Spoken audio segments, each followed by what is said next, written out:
date tonight and nothing to wear? Kay Dunaway has a fashion sense so you don't have to. She'll accessorize and put together the best outfit for your special occasion. You want to make a good impression?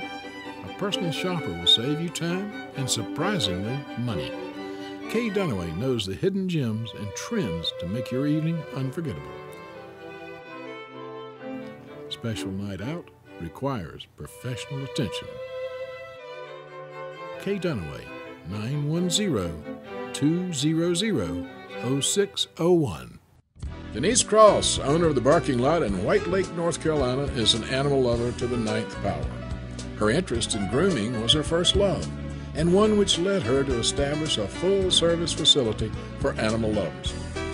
Denise knew that it was important to offer versatility and convenience to local pet owners.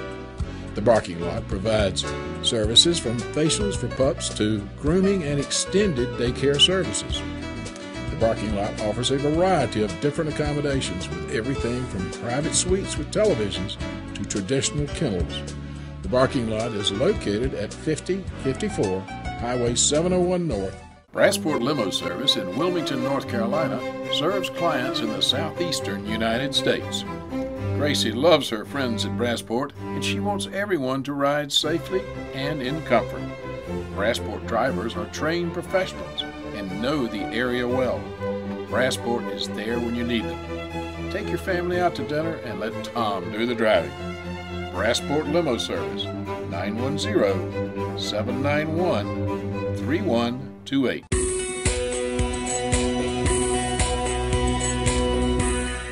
Well, that's interesting. Could the vasectomies specifically be applied to domestic animals? You feel as well as the neutering? Sure. Basically, any male animal can be vasectomized. If you're used to doing vasectomies, they're relatively easy to do, and they can be done relatively quickly. And it could definitely be applied to any domestic species such as dog or cat just as well as it can to the animals we work with, like potentially a chimpanzee or a giraffe. Like I said, it's just a whole variety of different species. How difficult would it be on the tubal ligation? We talked about the vasectomies. So would tubal ligation be about the same for female dogs as, say, other females? Sure. Well, you can do tubal ligations different ways. You can do an open surgery where you actually pull the fallopian tube out and tie it off, or they can be done laparoscopically, where you actually take a laparoscope in and you put clips on the tubes.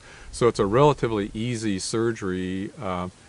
It's, I would say, as easy as a spay, and in some instances it's even easier to do than a spay. Well, that's delightful to hear, because I've got a couple of folks who have been asking me about it, and I promised them I would ask you about that sort of thing. And let's take another step now back into the zoo world itself.